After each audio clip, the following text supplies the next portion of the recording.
Hello, my name is Mirek STILES. I'm the head of audio products at Abbey Road Studios, and I would like to talk to you today about how we can use real-time engines to create the next level of music experiences. Recently I've been experimenting using Unity, and on the left-hand side here you can see a picture of Studio 2, which is the famous Beatles studio, and here we have a string octet, and they're playing the song Eleanor Rigby. So on the right hand side you can see the gamified version of that session, if you like, where you can wander around the performance as the strings are being played. So you can walk right up to the violins and get really close and almost hear the bow on the string, as it were, or you can stand in the middle of the room and hear the strings all around you, or you could wander into the corner of the room and hear more of the acoustics of Studio 2. So I'll speak a little bit about more of that in a bit, but I thought it might be nice to speak a bit about the history of Abbey Road and how sound has changed at Abbey Road. So the studios opened in 1931, the world's first purpose-built recording studio, bought by the Gramophone Company in the late 20s. Here you can see number 3 Abbey Road. It was a 3-story townhouse with a large garden, and that's what really attracted the Gramophone Company to use Abbey Road as the location for their recording studio. So they built the studios on the grounds, the gardens, and on the right hand side here you can see Sir Edward Elgar with the LSO in Studio 1 during the opening ceremony. Now, when the studios first opened, they were recording onto wax, and it was still very much mono. Tape machines didn't arrive at Abbey Road till the late 40s after the Second World War. But around about the time the studios did open, Alan Blumlein, who was an EMI engineer, he actually patented stereo. He called it binaural audio. And you can go onto YouTube and see some of his very early videos shot at the EMI factories in Hayes. And he did actually conduct one of the first ever music recording stereo experiences in Studio 2 in the mid-30s. Now, this Alan Bloom was way ahead of his time.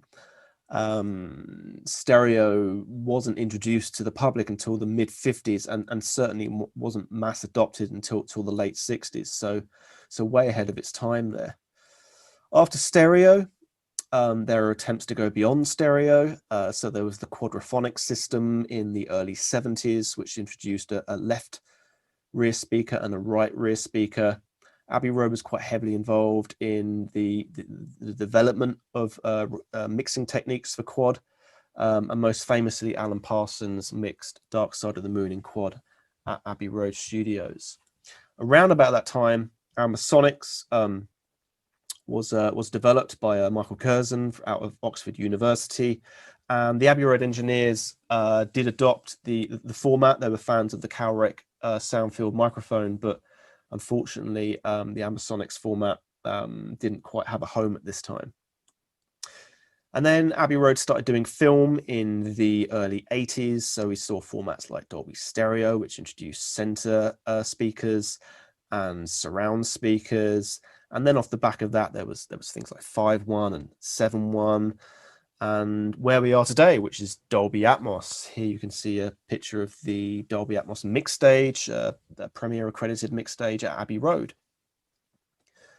Now, everything I've just talked about, you could describe as standard playback. And what I mean by that is that whether you're listening to headphones or whether you're sat in a Dolby Atmos cinema, it's linear audio. It's presented to the consumer from a fixed point of view determined by the content creator. And the way that's created is a mixture of microphone fields. At the end of the day, you've got spot microphones that capture the clarity and the presence, and you've got room microphones as your midfield, and then ambient microphones as your far field that capture the spatial environment. The midfield could be described as the glue between the clarity and the presence and the spatial environment. Now, where we are now is using things like real-time engines with Unity and Unreal via augmented reality or virtual reality is we can present experiences that are non-linear, not from a fixed point of view, using the concept of 6 degrees of freedom or player agency. And the audio reacts depending on what the player is doing. So with 6 degrees of freedom, we have tilting the head from side to side, we have looking up and down, we have looking left to right, we have bending up and down, we have moving from left to right, and we have moving forwards and backwards. And the audio will change depending on what the user's doing, what they're interacting with, and where the sound is coming from. Now, the way we can record for a 6 degrees of freedom music experience is not a million miles away from how we record for any musical format. But there are a couple of changes that I've been exploring. Still need spot microphones, still need that clarity and that presence from the instruments, that near field. But on the flip side, we've been using spatial arrays, so clusters of microphones that not only pick up the left and the right, but pick up the sound from behind, the sound from above, and also the sound from below. And then we've also been using ambisonic microphones, which could be seen as the midfield, the glue. That's picking up a 3D soundscape from a fixed point of view. Now, in the game engine, when we mix our assets and we place them, as you can see here, we have the violins in the game engine in Unity. We have the violins in front and the cellos and the violas behind, and we have the spot microphones attached to the violin graphics. Then in the middle, we have the ambisonic microphone, the glue, picking up the center scene, as it were. And then around the outside of the room, we have the spatial arrays, which are providing the more ambient sound. So then we end up with zones, if you like. So if we wander up to the violins, we get the clarity and the presence, depending on how close you get. If you stand in the middle of the room, you're picking up the overall ambisonic footprint, the glue. And then if you wander towards the outside, the perimeter, you start to hear more of the spatial immersion, more of the acoustics of the room, as you would do in the real world.